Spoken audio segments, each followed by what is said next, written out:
নমস্কাৰ মই প্ৰিয়া শৰ্মাই আপোনালোকক স্বাগতম জনাইছো মোৰ দ্বিতীয়টো ভিডিঅ'লৈ।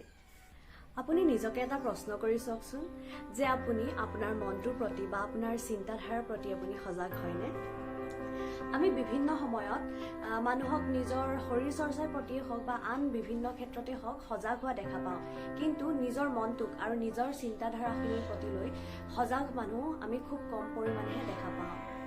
বৰ্তমান সময়ত আমি নিজৰ বিষয়ে বা আন বেলেগৰ বিষয়ে কি ধৰণে চিন্তা কৰোঁ বা নিজৰ জীৱনটোক লৈ আমাৰ দৃষ্টিভংগী কেনেকুৱা বা আমি জীৱনত সন্মুখীন হোৱা বিভিন্ন পৰিস্থিতিত আমি কি দৃষ্টিভংগীৰে চাওঁ তাৰ প্ৰতি আমি সজাগ হোৱাটো অতিকৈ প্ৰয়োজন বুলি মই অনুভৱ কৰোঁ। আমাৰ যে কেতিয়াবা মন বেয়া লাগে বা আমাৰ কেতিয়াবা খং উঠে, তেতিয়া আমি অলপ মন কৰি চালে আমি অনুভৱ কৰিব পাৰোঁ যে এই খং উঠা বা এই বেয়া লগাটো আমাৰ নিজৰ কাৰণে নহয়েই।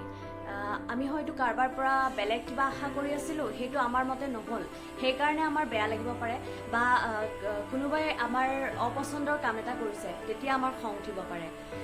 আমাৰ দৈনন্দিন জীৱনত ঘটি থকা এনেধৰণৰ সৰু সৰু ঘটনাবোৰ যিবোৰৰ বাবে আমাৰ মন বেয়া লাগে বা আমাৰ খং উঠে, এইবোৰৰ প্ৰতি আমাৰ দৃষ্টিভংগী কেনে হোৱা উচিত, এই ক্ষেত্ৰত আমি সজাগ হোৱাটো খুবেই প্ৰয়োজনীয় বুলি মই অনুভৱ কৰোঁ। আমি ভালদৰেই জানো যে খং কৰিলে আমাৰ নিজৰ স্বাস্থ্যৰ কাৰণেই বেয়া, কিন্তু হ'লেও আমি খং কৰাটো কমাই নিদিওঁ বা আমি নিজৰ খঙৰ ওপৰত কণ্ট্ৰল কৰিব নোৱাৰোঁ। কিছু ক্ষেত্ৰত এনেকুৱা হয় যে আমাৰ নিজৰ খঙৰ ওপৰত আমি কণ্ট্ৰল হেৰাই দিওঁ আৰু যাৰ পৰিণতিত আমি বহু কিবা ভুগিব লগা হয়। খঙত কাৰোবাক কিবা এটা কৈ দিলোঁ, কিন্তু পিছত আমাৰ নিজৰ মনটোৱে বেয়া লাগি থাকে বা আমাৰ নিজৰে তাৰ পৰা কেতিয়াবা ক্ষতি হোৱা দেখা যায়।